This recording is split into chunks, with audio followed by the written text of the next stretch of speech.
वसुदेवसुतं देवं कंसचानूरमर्दनं देवकी परमानन्दं नमामि योगेश्वरम्। अखण्डमण्डलाकारं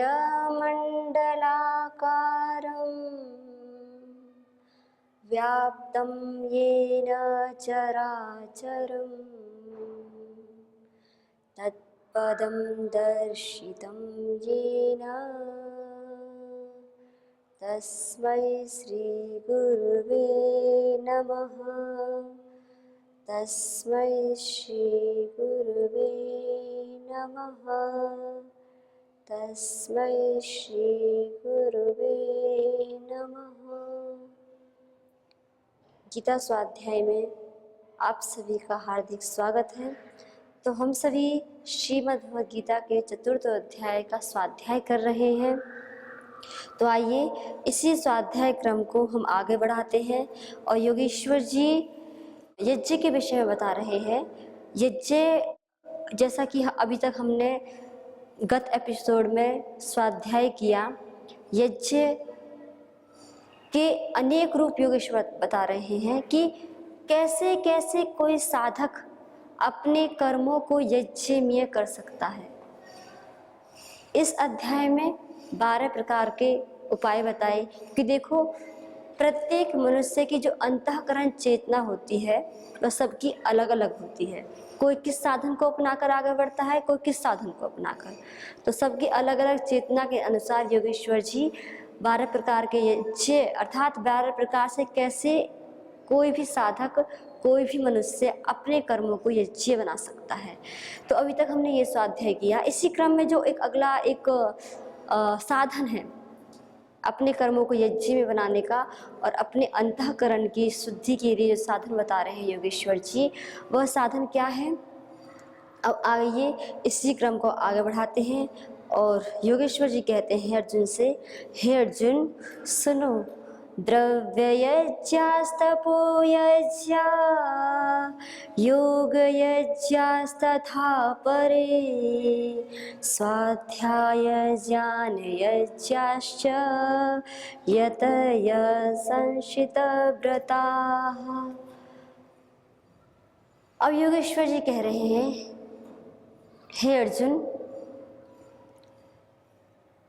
ऐसा नहीं है जो अभी योगेश्वर जी बता के आए हैं कि अपने अपने कर्मों को हम कैसे कैसे यज्ञ में बना सकते हैं, अलग अलग साधन बताए। उसी में एक और अन्य साधन बता रहे हैं, द्रव्य यज्ञास। देखो कुछ भक्त, कुछ साधक ऐसे भी हुए हैं कि जिन्होंने केवल यज्ञ भाव से, कल्याण में भाव से दान देकर भी परम गति को प्राप्त किया है। और ये जो योगेश्वर जी कह रहे हैं कि द्रव्य अर्थात जो भी हम किसी को सामग्री आदि, जो भी धन दौलत जो देते हैं, लेकिन उसमें कोई आकांक्षा, कोई कामना, कोई फलाशक्ति आदि ना हो, तो योगेश्वर जी कहते हैं तो वह जो दान रूपी जो यज्ञ कर रहा है वह उसको परलोक को प्राप्ति कराने वाला होता है।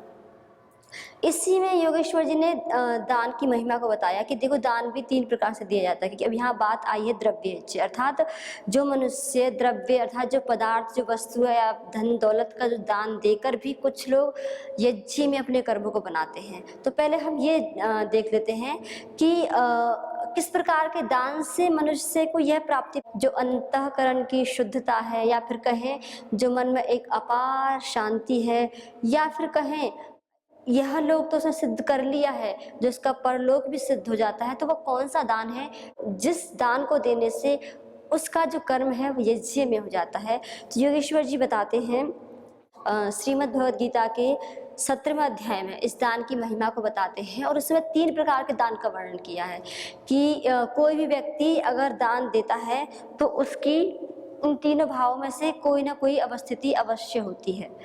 और उस मन की भावना के अनुसार ही फिर उसका जो दान डिसाइड होता है कि उसने सात्विक दान किया है या फिर राजसिक दान किया है या फिर तामसिक दान किया है। तो देखिए, आइए इसी स्वाध्याय करते हैं कि योगेश्वर जी जो 3 कैटेगरी बताई हैं कि एक सात्विक दान है, एक राजसिक, एक तामसिक। तो इसी क्रम में योगेश्वर जी कहते हैं, हे अर्जुन, जो सात्विक दान है उसकी महिमा जानो कि वो किस भाव से दिया जाता है, उसके पीछे मनोकामना क्या होती है मनुष्य की। तो कहते हैं, दातव्यमिति यद्दानं दीयते नोपकारिणे देशे काले च पात्रे च तद्दानं सात्विकं स्मृतम्। अब योगेश्वर जी कहते हैं, हे अर्जुन, क्योंकि दान की महिमा बताना चाह रहे हैं कि कुछ मनुष्य, कुछ साधक, कुछ भक्तजन द्रव्य पदार्थों को देकर भी यज्ञ में अपने कर्म को बनाते हैं और उस परम सिद्धि को प्राप्त कर लेते हैं। तो पहले हम ये तो जान लें कि जो हम दान दे रहे हैं द्रव्य आदि का, जो अपने कर्मों को यज्ञ में बनाने का, तो उसके भाव से देना है। इसलिए ये स्वाध्याय करना आवश्यक है कि हमको भी इस बात का अवश्य ही ध्यान रखना है कि जैसा कि योगेश्वर बता रहे हैं, दातव्यमिति यद्दानम दीयते अनुपकारिणे। क्या है इसका भाव? योगेश्वर जी कह रहे हैं कि जो दान योग्य देश अर्थात योग्य स्थान, देखिए दान तो दिया जाता है, कुछ दान देना है केवल दान देने के भाव से देते हैं कि लेकिन किस स्थान पे जा रहा है कि भाई जो हम दान दे रहे हैं उस स्थान, जो उस दान का वो लोग क्या करेंगे, क्या उसको देश की प्रगति के लिए लगाएंगे या फिर देश की हानि के लिए लगाएंगे या फिर जनता की हानि के लिए लगाएंगे या इससे लोगों का उपकार होगा या फिर वो केवल अपने स्वार्थ परायण के लिए लगाएंगे। तो इसमें बहुत सारे सोचनीय बिंदु होते हैं जब भी हम दान देते हैं कि जो हम दान देने जा रहे हैं, जिस स्थान पर हम दान दे रहे हैं, क्या वह दान देने योग्य स्थान है या नहीं है। हमें यह अवश्य ज्ञात होना चाहिए कि जहाँ हम दान देते हैं उस दान का क्या किया जाता है। तो ये होता है योग्य देश अर्थात योग्य स्थान को देखकर ही व्यक्ति को अपना दान देना चाहिए, तभी उसको जो उसका फल है वह मिल सकता है। और आगे योगेश्वर जी कहते हैं, और सुपात्र अर्थात देखो, एक तो है स्थान भी देखा जाता है कि जहाँ जिस संस्था में या जिस स्कूल में, जैसे किसी में भी अन्य इत्यादि जो सेवा के प्रकल्प चलाए होते हैं या फिर कुछ अलग अलग दान देने के लिए खोले हुए होते हैं, तो अलग बहुत सारी संस्थाएं ऐसी होती हैं। लेकिन वो बता रहे कि वो जो दान दे रहे हो वो दान सुपात्र अर्थात उस पात्र के लिए योग्य हो, कि वो पात्र जिस व्यक्ति को दे रहे हो वह दान का वह अच्छी प्रकार से प्रयोग करेगा, उसको और उस दान के लेकर वह लोगों की और अधिक से अधिक सेवा करेगा, जनहित में ही लगाएगा। तो इसलिए कहते हैं योगेश्वर जी कि एक तो स्थान उचित हो कि उससे जन धन की हानि ना हो, मनुष्य की हानि ना हो, कि वह उसको अहित के लिए ना लगाए, वो उसको या फिर कहें कि अपने स्वार्थ के लिए ना लगाए। और दूसरा बता रहे हैं कि जो हम जिस पात्र को हम दे रहे हैं वह पात्र उस दान के देने के योग्य है भी या नहीं। दूसरा, दातव्यमिति यद्दानं दीयते अनुपकारिणे। इस कर्तव्य भावना के जब दिया जाता है, और किस प्रकार दिया जाता है, अनुपकारिण अर्थात जब हम दान दे रहे हैं तो हमारे मन में कोई ऐसी प्रतिफल कोई आकांक्षा आशा नहीं होती है कि देखो मुझे दान दूंगा, तो अलग अलग मनुष्य की आशा होती है। मतलब उसके पीछे केवल ये है कि भगवान ने मेरे को सब कुछ दिया है, मेरे को इतने योग्य बनाया है, तो मुझे भी लोगों की सहायता करनी चाहिए जो बहुत बड़े बड़े मिशन चला रहे हैं इस देश को आगे चलाने के लिए, देश की जनता को आगे बढ़ाने के लिए। तो उनको दान देने से उनकी सहायता होगी, बस इतना भाव तो पर्याप्त है। बल्कि इससे आगे अगर हम बढ़ जाते हैं तो फिर वो भाव दान का नहीं होता, योगेश्वर कहते हैं। तो वो आगे बताएंगे कौन कौन से भाव ऐसे आते हैं कि जब कोई भी दान दाता हो उसके मन में ये भाव कभी भी नहीं आने चाहिए। तो कहते हैं जब प्रत्युकार प्रतिफल की आशा नहीं रखी जाती है, तो कहते हैं जब वो दान दिया जाता है वह दान, हे अर्जुन, सात्विक कोटि के अंतर्गत आता है। अर्थात आप दान दे रहे हो तो उस दान को देते समय उसके प्रतिफल के मैं दान दूंगा तो मेरा नाम होगा या फिर मेरी यश बढ़ेगा, कीर्ति बढ़ेगी, बहुत सारे होते हैं। वो आगे योगेश्वर जी बता रहे हैं, उसको राजसिक तामसिक कोटि में रखेंगे। लेकिन जो दान केवल इसलिए दिया जाता है कि मेरे पास पर्याप्त है ईश्वर प्रदत्त, और इससे अन्य मनुष्य का भी कल्याण हो। जो लोग बहुत बड़े बड़े दिव्य कार्य कर रहे हैं उनको दान देने से उनका जो कार्य और आगे बढ़ सकता है, बस इतनी भावना पर्याप्त है। इस भाव से दिया जाता है। तो योगेश्वर जी कहते हैं तो वह, हे अर्जुन, वह जो दान है वह सात्विक कोटि के अंतर्गत आता है। अब बताते हैं जो राजसिक दान, अच्छा जो 3 अपरितत्व है ना, सत्व रजस तमस, और जो राजसिक भाव से दान दिया जाता है उसकी देखो, मतलब उसके पीछे क्या मनोकामना होती है, क्या भाव होते हैं, वह योगेश्वर जी बता रहे हैं। और क्या कहते हैं योगेश्वर जी, यत्तु प्रत्युपकारार्थं फलमुद्दिश्य वा पुनः दीयते च परिक्लिष्टं तद्दानं राजसंस्मृतम्। हे अर्जुन, उस दान को राजसिक जानो। किस दान को? अब देखिए, आइए स्वाध्याय करते हैं। यत्तु प्रत्युपकारार्थम, कि किसी के द्वारा दिए हुए उपकार के बदले में, मतलब एक भाव ही होता है कि इसने मेरा उपकार किया था तो इसलिए मैं दे रहा हूँ, ये भावना होती है। तो योगेश्वर जी कह रहे हैं कि देखो, आप दान दे तो रहे हो, लेकिन उसका जो आपके द्वारा उस दान को देने के पश्चात जो अंतःकरण में शुद्धता या निर्मलता आनी चाहिए थी, क्या आपको एक शांति की अनुभूति होनी थी, वो सब तो नहीं होती है।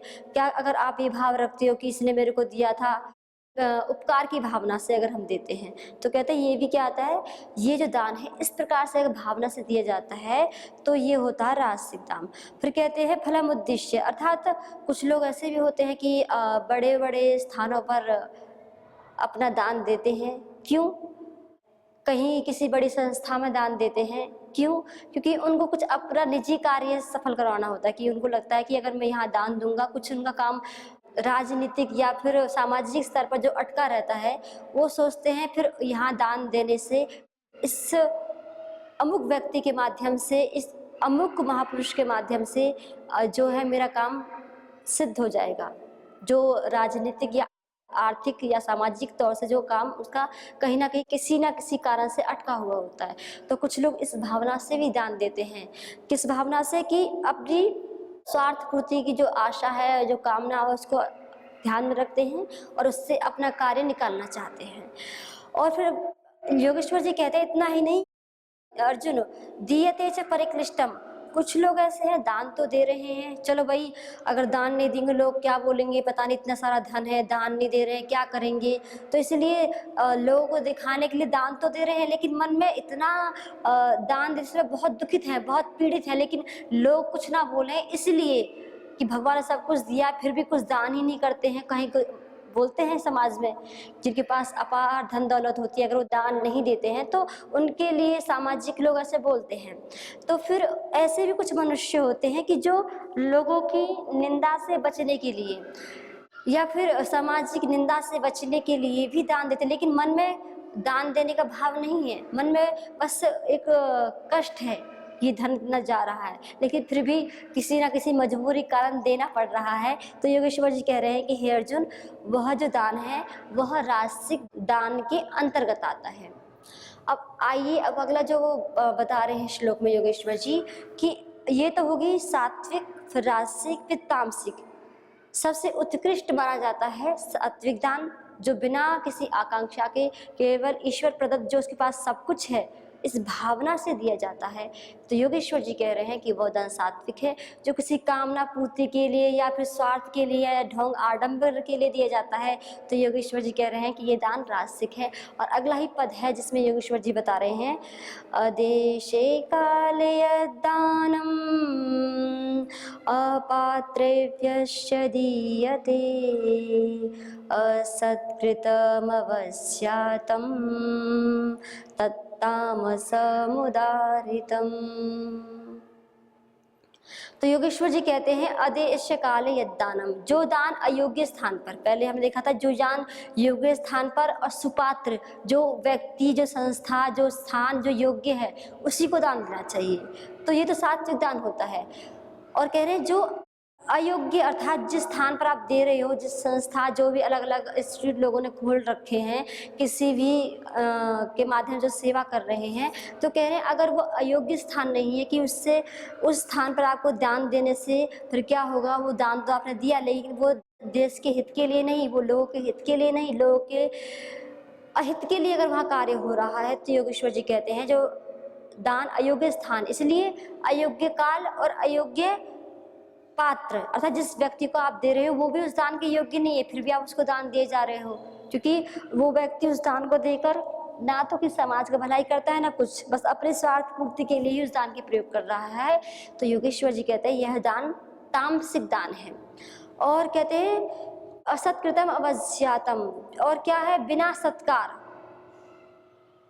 अर्थात मन में कोई भावना, मतलब ऐसा नहीं कि दान दे तो रहे हैं लेकिन ठीक है, मतलब जिसको आप दान दे रहे हो पूरे आदर पूर्वक नहीं दे रहे हो या फिर मन में अच्छी भावना रख कर नहीं दे रहे हो। और दूसरा कह रहे हैं योगेश्वर जी, जो दान किस लिए दिया जाता है, ऐश्वर्य के लिए, कि भाई देखो अगर मैं इस दान को दूंगा तो मेरे संसार में यश कीर्ति बढ़ेगी, लोग मेरी वाह वाह करेंगे, ऐसे इत्यादि बहुत सारे भाव होते हैं व्यक्तियों के जिनके पास धन दौलत होती है। तो योगेश्वर जी कह रहे हैं कि सावधान, दान तो दे रहे हो लेकिन ना इस लोक को सिद्ध कर रहे हो ना परलोक को, बल्कि अंतःकरण को ही दूषित कर रहे हो।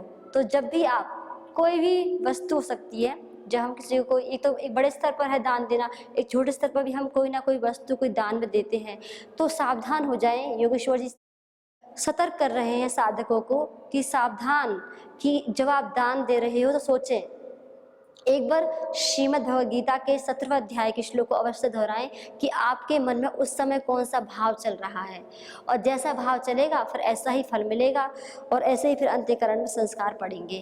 तो योगेश्वर जी इतना बता रहे हैं। तो इतना बताया, तो अब देखिए इसी क्रम को हम श्रीमद् भगवद गीता के 4th अध्याय का स्वाध्याय कर रहे हैं, इसी क्रम को हम आगे बढ़ाते हैं। अब योगेश्वर जी ने द्रव्य यज्ञ के बारे में बताया, अर्थात कुछ मनुष्य द्रव्य जो पदार्थ है, जो धन दौलत है, उसका भी दान करते हैं, उसके माध्यम से भी वो यज्ञ करते हैं। तो हमने इसलिए दान की बात आई, तो दान को सर्वप्रथम देखा कि ये तो प्रत्येक व्यक्ति के जीवन में घटित होता है कि जब भी हम किसी को कोई दान दे रहे हैं तो हमें इससे पहले सजग होना है, सतर्क होना है कि योगेश्वर जी के अनुसार जो सात्विक दान क्या है, राजसिक दान क्या है और तामसिक दान क्या है। तो क्या हमारे हाथ में है कि हम दान तो दे रहे हैं, कि हमें उसका प्रतिफल क्या चाहिए, तो वो हम सभी के हाथ में है। तो इसी क्रम में योगेश्वर जी आगे कह रहे हैं कि हे अर्जुन, कुछ ऐसे भक्तजन भी हुए हैं, कुछ ऐसे साधक भी हुए हैं जिन्होंने द्रव्य दान अर्थात जड़ पदार्थ धन दौलत आदि देकर भी इस सृष्टि का यज्ञ किया है। यह भी एक यज्ञ के अंतर्गत आता है, क्योंकि यज्ञ के अलग अलग साधन बता रहे हैं कि यज्ञ अर्थात हमने देखा था यज्ञ जो महर्षि पाणिनि जी के अनुसार देखते हैं तो यज्ञ देव पूजा संगतिकरण दानेशु, इतने सारे अर्थ होते हैं। तो इसमें एक दान भी अर्थ आता है कि यज्ञ का अर्थ होता है दान, अर्थात वही जो भी आप कार्य कर रहे हो कल्याण में भावना से कर रहे हो, कल्याण की भावना हो, हित की भावना हो, तो दान भी उसके एक अंतर्गत आता है। तो योगेश्वर जी कह रहे हैं कि हे अर्जुन, कुछ ऐसे साधक भी हुए जिन्होंने तन मन धन वचन हृदय को पवित्र करने के लिए केवल माध्यम बनाया क्या, दान को। तो ऐसे एक उदाहरण देते हैं जिसका महाराज बलि का। हम सभी को ज्ञात है कि महाराज बलि बहुत बड़े दाता हुए और जिनके द्वार पर स्वयं नारायण भी फिर वामन अवतार में आकर मांगने के लिए आते हैं। तो आइए इसी कथा के थोड़ी झांकियां देखते हैं कि क्या होता है, कैसे आते हैं भगवान भी उनके द्वार पर मांगने के लिए। तो महाराज बलि ने यह निश्चय किया था कि उसके पास पूरे पृथ्वी के सम्राट राजा थे, प्राचीन अति प्राचीन काल की बात है। तो महाराज बलि के पास बहुत अपार धन था, तो उसने जितना भी धन कर के रूप में अपनी प्रजा से लिया हुआ था, अपार धन था वैसे भी उसके पास। तो उसने सोचा कि अब मुझे, महात्मा राजा बलि ने सोचा कि अब मुझे इस जो मेरे पास प्राप्त जो पर्याप्त मात्रा में धन है इसका मुझे दान करना चाहिए। तो उसने क्या किया, ऐसा सोचकर संपूर्ण धन को उसने अश्वमेध यज्ञ पहले किए जाते थे। उन यज्ञों में जो यज्ञ सालों साल चलते थे और उन यज्ञों में अनेक प्रकार की औषधियों से युक्त सामग्री डाली जाती थी। उससे वातावरण भी शुद्ध होता था और उससे देवी देवता भी प्रसन्न होते थे। तो ऐसी ऐसी जो थे अपने देश में परंपराएं थी। तो महाराज बलि ने क्या किया, अश्वमेधादि यज्ञों के द्वारा आहुति दी। फिर एक तो ये यज्ञ किया, अपने उनके पास जितना भी धन था, फिर संतों, साधकों, भक्तों, ब्राह्मणों आदि को अपार जो उनकी जितनी इच्छा थी उतना उन्होंने धन दिया, क्योंकि उनके पास धन की बिल्कुल भी कमी नहीं थी। तो उन्होंने अपार धन जो उनके पास था, जैसा उन्होंने मांगा उतना उन्होंने उनको प्रदान किया। तो ऐसा देखते देखते देखो, जब कोई भी सतगृहस्थ अपने घर से किसी भी व्यक्ति को खाली हाथ नहीं जाने देता तो उसको कहा जाता है महान दाता।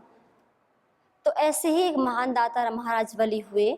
महाराज बलि भी जो भी उनके घर से जाते, एक तो उन्होंने अश्वमेध यज्ञ प्रारंभ कर रखा था, पूरी औषधियों से युक्त सामग्री से, जो उसका देवी देवता को प्रसन्न करने के लिए, उनको आहुति देने के लिए दिन रात यज्ञ चल रहा था। और एक ये संकल्प था, कोई भी उसके घर से खाली हाथ नहीं जा सकता। जो कोई अगर ऐसे दान देता है तो उसको महादाता कहा जाता है। तो सब देखते देखते संत अपने जो हम देखते भी हैं कि जैसे कुछ महापुरुष होते हैं, गुरुजन होते हैं, जब उनके पास कोई जाता है तो वो कभी भी किसी को भी खाली हाथ वापस नहीं भेजते हैं, कुछ ना कुछ दे के अवश्य भेजते हैं। अगर मान लो कोई ऐसे स्थान पर वन इत्यादि में है तो वहाँ हरि नाम प्रेम उनको प्रदान करके भेजते हैं। ऐसे ही महाराज बलि ने भी ऐसा एक संकल्प लिया था। तो संकल्प पूरा हो रहा था, बहुत सब अच्छे प्रकार से चल रहा था। देखते देखते उनकी यश जो चार तरफ फैल गया कि इतने महान दाता है। वास्तव में जो उनका जो दान देने का भाव था वो सात्विक भाव था, कोई कामना मन में नहीं थी। उनके पास केवल भगवान के द्वारा प्रदत्त अपार धन दौलत थी, वो सबको लुटा रहे थे। तो भगवान ने भी सोचा कि इतना महान दाता, तो गए महाराज बलि के पास, उनकी परीक्षा लेने के लिए जाते हैं और वामन अवतार में जाते हैं। तो महाराज बलि से मांगते हैं 3 पग, केवल 3 पग जमीन मांगते हैं। महाराज बलि सोचते हैं 3 पग जमीन, ठीक, ब्राह्मण देवता मांग रहे तो दे दिया। तो एक पग में तो भगवान ने सारी सृष्टि को नाप लिया, दूसरे पग में अंतरिक्ष लोक पाताल लोक को नाप लिया। अब आई तीसरे पग की बारी। अब भगवान बोले वामन अवतार में कि हे राजा बलि, अब ये तीसरा पग कहाँ रखूं? तो महाराज बलि ने कहा कि इस तीसरे पग को, क्योंकि ये आपका दिया हुआ ही सारा शरीर है, सारा धन दौलत सब आपकी थी, शरीर भी आपका दिया हुआ है, तो आप इसे मेरे सर पर रख दीजिए। अपना सर आगे झुकाया हाथ करते हुए। तो कहा जाता है कि महाराज बलि हैं, उनको अमुक को एक ऐसा स्थान मिला हुआ, भगवान ने उनको एक ऐसा आशीर्वाद दिया कि उनको एक ऐसा बोला कि आपको एक ऐसा राजमहल मिलेगा अंतरिक्ष में कि जिस भी द्वार से आप जाओगे, उसके 10 द्वार होंगे, तो जिस भी द्वार से आप जाओगे सर्वप्रथम आपको मेरे दर्शन होंगे। ऐसा एक लोकोक्ति प्रसिद्ध है। तो ऐसा भी बोलते हैं कि वो चिरंजीवी अभी भी हैं महाराज बलि। तो एक जो हम इस दृष्टांत को थोड़ा स्पष्ट कर देते हैं कि जो भगवान ने बोला कि एक ऐसा अंतरिक्ष लोक दिया कि जहाँ भी जिस द्वार से भी आप जाओगे उस द्वार से आप मेरा दर्शन करोगे, ये कैसा हो सकता है संभव? तो ये सज्जनों हो सकता है, सर्वप्रथम भगवान का ही दर्शन करते हैं, ये कैसे हो सकता है? तो देखो ये शरीर में भी 10 द्वार हैं, जो इंद्रिय आदि जो भगवान ने बनाए हैं 10 द्वार हैं। तो इसमें जो दिव्य महल क्या है कि जब ये 10 इंद्रियां द्वारा भगवान की अनुभूति कैसे करते हैं कि जब उनका अंतःकरण पूर्ण रूप से शुद्ध हो जाता है, तो ये उस व्यक्ति की जो देखना, बोलना, सुनना, जो सारे जो भी 10 द्वार भगवान ने बना रखे, सब उसके केवल भगवत दर्शन के लिए ही होते हैं। तो इसके पीछे ये है, और इसका एक प्रमाण भी दिया है।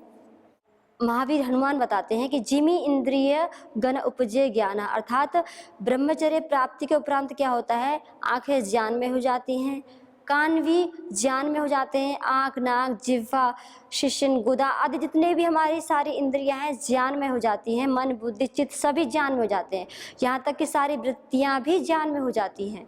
तो इसीलिए कहा कि ये भगवान ने अर्थात उनको ऐसा ज्ञान प्रदान कर दिया कि वो जब भी बोलेगा, जब भी देखेगा, कुछ भी कार्य करेगा अपनी इन 10 इंद्रियों के माध्यम से, तो सर्वप्रथम वह भगवान के दर्शन ही करेगा, अर्थात वो कभी भी ऐसा कार्य नहीं करेगा जिससे कि उसको भगवान के दर्शन ना हो। तो ऐसा किसने कहा? महावीर हनुमान ने कहा। और ऐसा दिखाई पड़ता है कब? 10 इंद्रियों में केवल वो भगवान ही दिखाई देते हैं। तो जिस प्रकार हनुमान जी के अंग अंग में भगवान बैठे हुए हैं, ऐसे ही बता रहे हैं गोस्वामी जी कि उसी प्रकार महाराज बलि के 10 इंद्रियों में भगवान बैठे हुए हैं, अर्थात वह हर पल अपनी इंद्रियों से उस प्रभु के ही दर्शन करता है। तो देखो सज्जनों, आज हमने इस कथा के माध्यम से देखा कि दान की कितनी बड़ी महिमा होती है, लेकिन वह दान भी अगर सात्विक भाव से दिया जाए, उस दान के पीछे कोई कामना, कोई इच्छा, कोई फलाशक्ति ना हो। जैसा महाराज बलि ने, उनके पास भगवान प्रदत्त जब इतना सामर्थ्य था, दिया, कोई कामना अपने हृदय में नहीं रखी, और देखो कितनी बड़ी उसको प्राप्ति होगी। जब भी वो देखेगा, जब भी वो सुनेगा, समस्त 10 इंद्रियों के माध्यम से उसे केवल भगवान के ही दर्शन होंगे, वो ऐसा कर्म करेगा। तो आइए सज्जनों, हम भी अपने जीवन को इस प्रकार यज्ञमय बनाते हुए हम भी उस परम पिता परमात्मा से प्रार्थना करें, हे ईश्वर हमारे भी इंद्रियों को ऐसा कर दीजिए, जब भी हम इन 10 इंद्रियों के माध्यम से कोई क्रिया करने जाएं तो सर्वप्रथम हम आपका ही दर्शन कर पाएं, आपको ही सर्वत्र इन इंद्रियों के माध्यम से देख पाएं। तो आज हम योगेश्वर जी की इस परम दिव्य वाणी को यहीं विराम देते हैं। पुनः हम विचार करेंगे कि योगेश्वर जी और अगला क्या स्वरूप बताते हैं, कि यज्ञ के साधन बता रहे हैं, तो और यज्ञ का और अगला साधन क्या होगा जिसको कर साधक और उन्नति को प्राप्त कर सकता है। तो आप सभी को ओम।